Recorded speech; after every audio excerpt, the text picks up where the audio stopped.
gurigu sir buu leeyahay ninku guriga sirtiisa inuu banaanka geeyo sax ma haweenayduna guriga sirtiisa inay banaanka geeyso ma gurigu sir buu leeyahay waa inay surto hatta waxa laga cabiro fiirsada guriga markii uu muxuu ahaay hatta labada ruux markay isku dhacaan hatta guriga sirtii u qarsooneed isku dhacaasi waa inuu banaanka u saarin waxa la doonayaa si ay u ilaashanaato sirta guriga u xifdisnaato waxa la doonayaa wixii khilaaf ay yimaado dhexdiina ka heshiiye banaankiisan u bixin haddaad ka maarmi weydaan dadka ehelka ah fab'athu hakaman min ahli wa hakaman min ahliha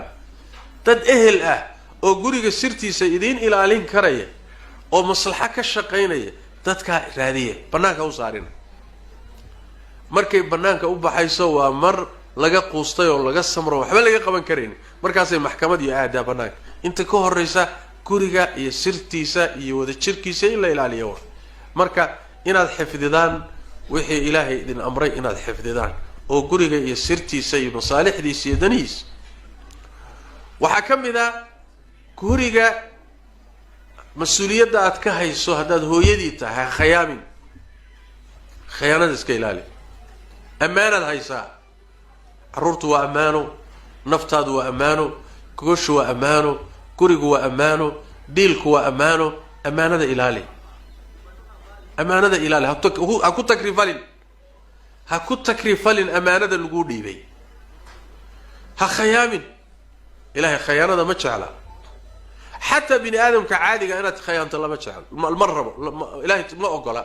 حتى قال هذا إلا خيام لما أقوله وحكي الإسكندر حتى قال هذا قولي كاجا إسكندر نين كاجا إسكندر خيام هذا إلهي ما تشعل هي مكرجة مركب وحوي إن لقدوي الله الله بونكشقيس وقولي سعد وكشقيس الله يتكشقيس وبيل كل قولي بهاي عاد محو قولي كذا ستوعد حول كسمة ستوعد حول كله صندوق كلام ماشي كوي على بقى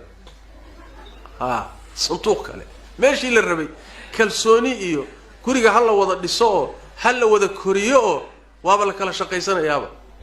ما حاسة كوري كوتشري الله تبارك النبي صلى الله عليه وسلم وكينوش شيء لوضع الروح وحكنا حيسا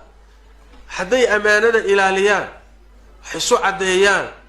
سي كلسونية وحكوا ضوتان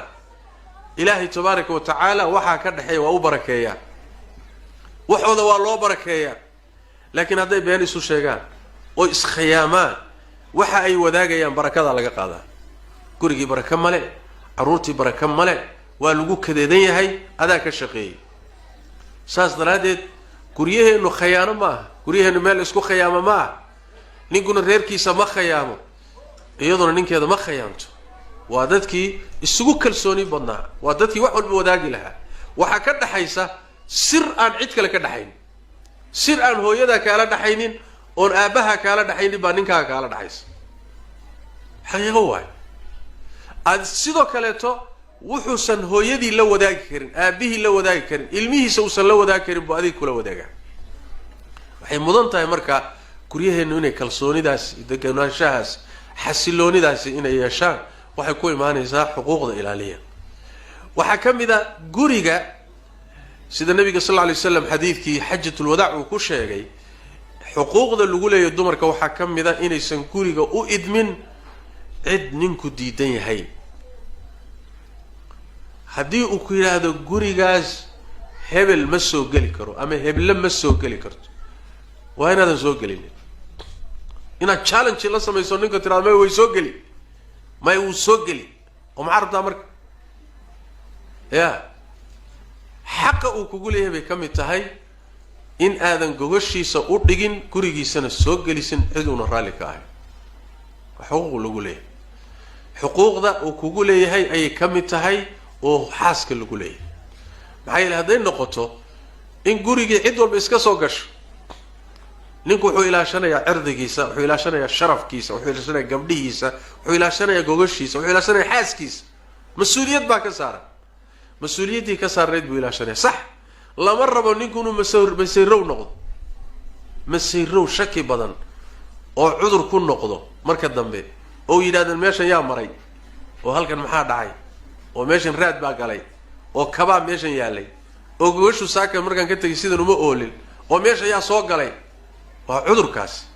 waa khayradii iyo masayrka shareecadu diiday waay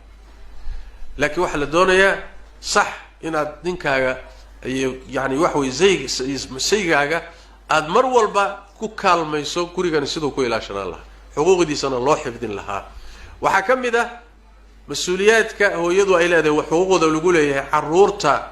tarbiyada qaybta kaga aadan inay qaadato nabigeenu sallallahu alayhi wasallam markuu lahaa kullukum raa'in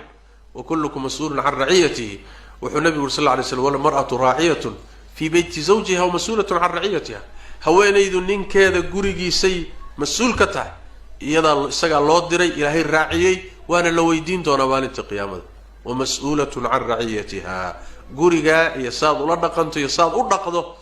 ilaahay hortiisa maalinta qiyaamada su'aal baa ku taal sidaas daraadeed inaad guryaha xifdidaan ilaalisaan xuquuqda gudataan waxaa ka mid ah xuquuqdaasi xuquuqda gogasha ka mid ah guriga haddii la isugu yimid ilmo la kala dhali rabo shahwadii la isku gudan rabo waxaa la rabaa xuquuqda gogasha inaad ninkaaga tamkiiniso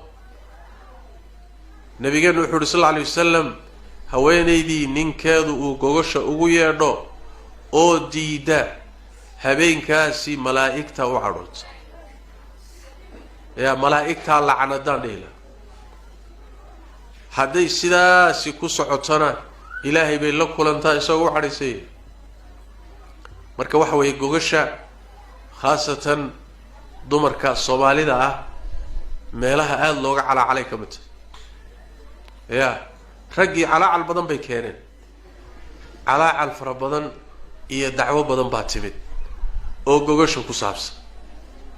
gogasha la iska hagaajiyo oo meesha ciyaar looma imaanine ninka in uusan u hawoonin meel kale waa inaad ka shaqayso dumar fara badan baa aad waxay uga cabanayaan ninkii wuu guursaday wuu iga tegay iima imaanahayo ee wuxuu rabay haddaad u diiddo soo tegi maayo wuxuu rabay haddaad u diiddo ama ku cuna qabatayso ninka wuxuu raasani jaaniska suu raasani ugu roonow ugu roonow si aad u ceshato oo ninka u xakamayso waa xuquuqda muhimka ee shareecadu aada u cuslaysay bay ka mid tahay guryaheenna allah inoo barakeeyo laakiin guryaha waxay ku barakoobayaan markaynu raacno jidkii shareecadu inoo sheegay